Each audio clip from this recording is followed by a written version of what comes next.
Now, it's taken me a little while after Dr. Mabuse the Gambler to get around to seeing The Testament of Dr. Mabuse, and of course, with typical fashion, I am kicking myself that I've waited as long to checking this one out. It came out in 1933 and it sees Fritz Lang moving from the silent era with The Gambler into an era of sound with The Testament of Dr. Mabuse, and it opens with an absolutely gangbuster scene of just noise, of things moving and shaking, of just sheer noise. Really, it's just a wall of noise that you go into in this wonderful scene of the counterfeit basement. We've got someone, we don't know who, hiding out.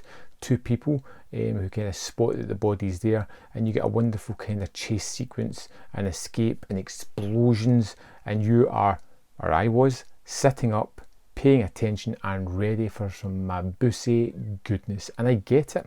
Now, very much carrying on from the first one, Mabuse has been put into the mental hospital, the asylum. He's still almost catatonic, although he is scribbling lots. We're introduced to a Dr. Baum who is looking after him, who's been studying him, who is fascinated by this masterful mind that Mabuse has. And even though there is no life behind the eyes, he still seems to be somehow affecting the world. In his scribbles, he is laying down plans for amazing heists, and somehow they're coming true. We're introduced to Commissar Lohman, an absolutely wonderful character, and a character we're going to spend a lot of our time with.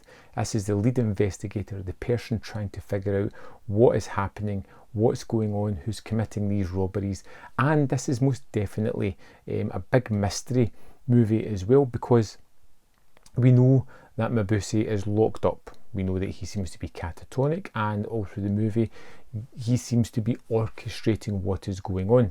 We see various groups of criminals and this shadowy mastermind figure behind them, kind of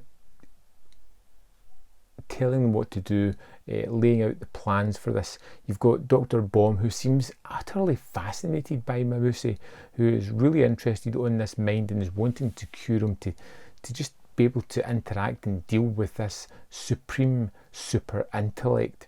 You've got all these wonderful characters, including Kent, who is a bad guy that doesn't want to be that way, who's fallen in love and has seen the light, so to speak, and wants out of this world, and ends up in a really great visually scenario later on, and a horrible death-defying scene. This movie's got plenty of action, and the action's always wonderful, and if it's not action, it's got its tension by the bucket load. There is a car chase which leads to an assassination.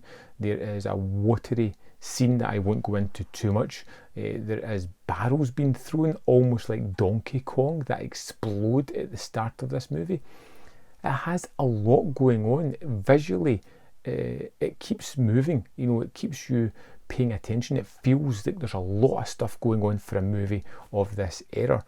Even though Mabuse is limited within his contact within the movie and doesn't say a whole lot, he's captivating. He feels like he is looming large over this movie, and it's wonderful to see.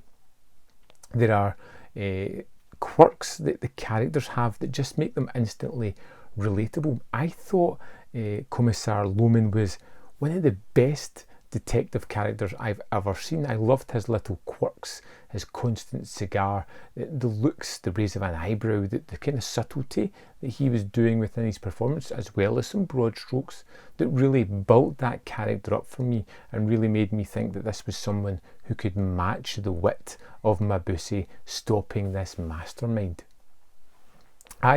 I really enjoyed The Testament of Dr. Mabuse, from the terrific action, the effects that are throughout the movie that are there quite a lot. You get to see a kind of visual ghostly representation of Mabuse manipulating certain characters as well in certain scenes, which I don't want to spoil for you, because like I said, it's a mystery at the heart of it, as well as being a heist movie and a detective story as well. And I felt it came together wonderfully well.